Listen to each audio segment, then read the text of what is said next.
स्वागत है दोस्तों आप लोगों का आपके अपने YouTube चैनल हिंदी मंथन पर। मैं रंजन सिंह आप लोगों का तहे दिल से स्वागत, अभिनंदन और वंदन करता हूं। और जैसा कि पिछली कक्षाओं में हम लोगों ने पर्यायवाची शब्द पर कुछ विशेष पर्यायवाची शब्दों की चर्चा कर ली थी, उसी शब्द श्रृंखला को और आगे बढ़ाते हुए आज एक और इम्पॉर्टेंट पर्यायवाची शब्द पर चर्चा करेंगे। वो पर्यायवाची शब्द कौन सा है? वो बंदर है। कौन सा है? बंदर। बंदर शब्द पर हम लोग विशेष, क्योंकि यहाँ से भी बहुत सारे प्रश्न परीक्षाओं में बन चुके हैं कि बंदर का कौन कौन सा पर्यायवाची शब्द होता है। तो सबसे पहले हम लोग देखेंगे इसमें बंदर।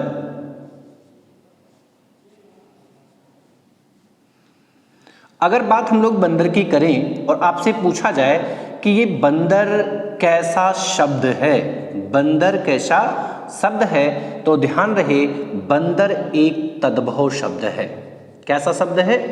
तद्भव शब्द है। तो फिर इसका तत्सम रूप क्या होगा? ध्यान रहे बंदर का जो तत्सम रूप कई बार पेपर में पूछा जा चुका है, स्पेशली यूपी टेट की परीक्षा में पूछा गया था कि वास्तव में वानर कैसा शब्द है। तो ध्यान रहे जो वानर शब्द है ये इसी बंदर का तत्सम रूप है और ये पेपर में पूछा जा चुका है, पेपर में पूछा जा चुका है। आगे की बात करें कि वानर यानी बंदर का लिंग क्या होता है ना? तो जाहिर सी बात है, ध्यान से समझेंगे। बंदर पेड़ पर बैठा है, बंदर पेड़ पर बैठा है कि बंदर पेड़ पर बैठी है, जाहिर सी बात बैठा है। बैठा है का मतलब ये क्या है? पुल्लिंग शब्द है। क्या है? पुल्लिंग शब्द है। कैसा शब्द है? पुल्लिंग शब्द है। अगर हम इसके संज्ञा की बात करें कि भाई बंदर किस प्रकार की संज्ञा है, तो जाहिर सी बात है बंदर एक पूरी जाति को ही संबोधित कर रहा है, तो जाहिर सी बात ये क्या है? जातिवाची संज्ञा है। क्या है? जातिवाची संज्ञा है। ठीक है, आगे की बात करें अगर हम इससे जुड़े हुए ढेर सारे पर्यायवाची शब्दों की, तो देखिए इसकी पर्यायवाची शब्द जो बनते हैं इसको हम ट्रिकी बेसिस पर पढ़ा सकते हैं। ट्रिकी बेसिस पर पढ़ा क्या सकते हैं, स्पेशली हम समझ सकते हैं, है ना? ट्रिक बेसिस पर हम इसे खूब अच्छे से समझ सकते हैं। जैसे ध्यान रहे वो ट्रिक कौन सा है? वो है के एम सा ह ब। के एम साहब। क्या है? के एम साहब। अगर के एम साहब हमें याद रहेगा तो हम बड़ी आसानी से बंदर का पर्यायवाची शब्द याद कर सकते हैं। कैसे याद कर सकते हैं? देखिए यहां जो के शब्द दिया गया है इससे दो पर्यायवाची शब्द का निर्माण होता है। एक तो होता है कीश। क्या? कीस। और एक शब्द होता है कापी। कीस मतलब बंदर होता है, कई बार पेपर में पूछा जा चुका है भाई कीस किसका पर्यायवाची शब्द है, तो कीस जो है वो बंदर का पर्यायवाची शब्द है। और कपि जो बड़े आकार के बंदर होते हैं हम उन्हें क्या कहते हैं? कपि कहते हैं। और बंदर का एक पर्यायवाची शब्द जो एम से बनता है वो बनता है मरकट। क्या भैया? मरकट बनता है। मरकट भी बंदर का पर्यायवाची शब्द है।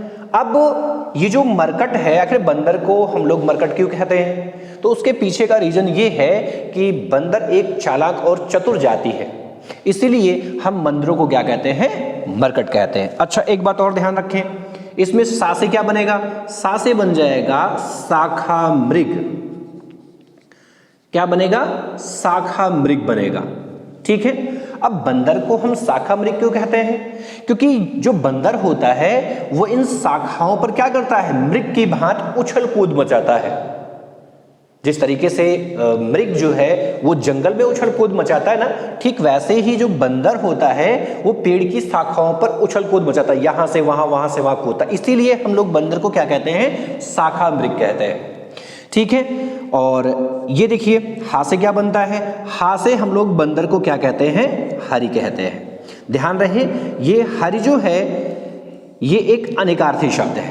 क्या है? अनेकार्थी शब्द। अब देखो ध्यान से समझते हैं, क्योंकि भाई आपको खूब अच्छे से पता है ये हरि जो है ये बंदर का भी पर्यायवाची शब्द है, हरि जो है वो विष्णु का भी पर्यायवाची शब्द है ना? हरि जो है वो कामदेव का भी पर्यायवाची शब्द है ना? हरि हम लोग शेर को भी कहते हैं, शेर को भी हम लोग हरि कहते हैं, है ना। और बादल को भी हरि कहते हैं, बादल को भी हरि कहते हैं। तो लगभग 120 अर्थ होते हैं इस हरि के। सारे की चर्चा हम लोग अभी नहीं कर रहे हैं सभी की, क्योंकि सभी की चर्चा हम लोग करेंगे जब आपको पढ़ाएंगे अनेकार्थी शब्द। अनेकार्थी शब्द हम आपको जब चर्चा में लेंगे तो वहां पर विस्तार से समझेंगे कि हरि के कौन कौन से अर्थ होते हैं। अभी हाल फिलहाल में ये समझना है कि हरि का अर्थ क्या होता है। तो हरि का जो शाब्दिक अर्थ होता है वो होता है हरण करने वाला। क्या होता है? हरण करने वाला। अब हम लोग बंदर को हरि क्यों कहते हैं? क्योंकि बंदर हमारे सामानों का हरण करता है, इसलिए हम लोग बंदर को क्या कहते हैं? हरि कहते हैं। विष्णु को हरि क्यों कहते हैं? क्योंकि विष्णु जो है वो हमारे कष्टों का हरण कर लेते हैं, हमारी पीड़ाओं का हरण कर लेते हैं, इसलिए हम लोग विष्णु को भी क्या कहते हैं? हरि कहते हैं। कामदेव, कामदेव को हम हरि क्यों कहते हैं? कामदेव जो है वो हमारे मन का हरण कर लेते हैं, इसलिए हम कामदेव को क्या कहते हैं? हरि कहते हैं। शेर को हरि क्यों कहते हैं? भाई उनके पीछे का रीजन क्या है? तो देखिए जो शेर होता है वो हिरण के प्राण का हरण कर लेता है, इसलिए हम शेर को भी क्या कहते हैं? हरि कहते हैं। हम लोग बादल को हरि क्यों कहते हैं? क्योंकि बादल जो है वो किसानों की पीड़ाओं का हरण करता है, इसलिए हम उसको क्या कहते हैं? बादल को भी हरि कहते हैं। हालांकि ऐसे ही आपको ध्यान में रखना है। तो जो सूर्य है, सूर्य को भी हरि कहते हैं और चंद्र को भी हरि कहते हैं। सूर्य और चंद्र को भी हम क्या कहते हैं? हरि कहते हैं। क्यों कहते हैं? क्योंकि सूर्य और चंद्र क्या करते हैं? सूर्य और चंद्र अंधकार का हरण करते हैं, इसलिए उनको भी हम क्या कहते हैं? हरि कहते हैं। अच्छा, इसमें बा से क्या बनता है? तो बा से इसी जो वानर शब्द है इसी का एक तद्भव रूप बनता है बंदर। जो छोटे आकार के होते हैं, जो छोटे आकार के बंदर होते हैं उनको हम क्या कहते हैं? तो उनको बंदर ही कह देते हैं। लेकिन जो बड़े आकार के होते हैं उनको क्या कहते हैं? कपि कहते हैं। ये देखिए दांत दिखाते, जब काटने के लिए दौड़ते ना तो दांत दिखाते बड़ी तेजी से, इसलिए इनको हम क्या कह देते हैं? इनको हम कीस कहते हैं। दांत दिखाने के कारण जब अटैक करते ना, काटने वाले होते हैं ना, बड़ी तेजी से कटकटा के दौड़ते हैं ना, तो ये क्या करते हैं? कीस, इसीलिए इनका नाम पड़ा है ना।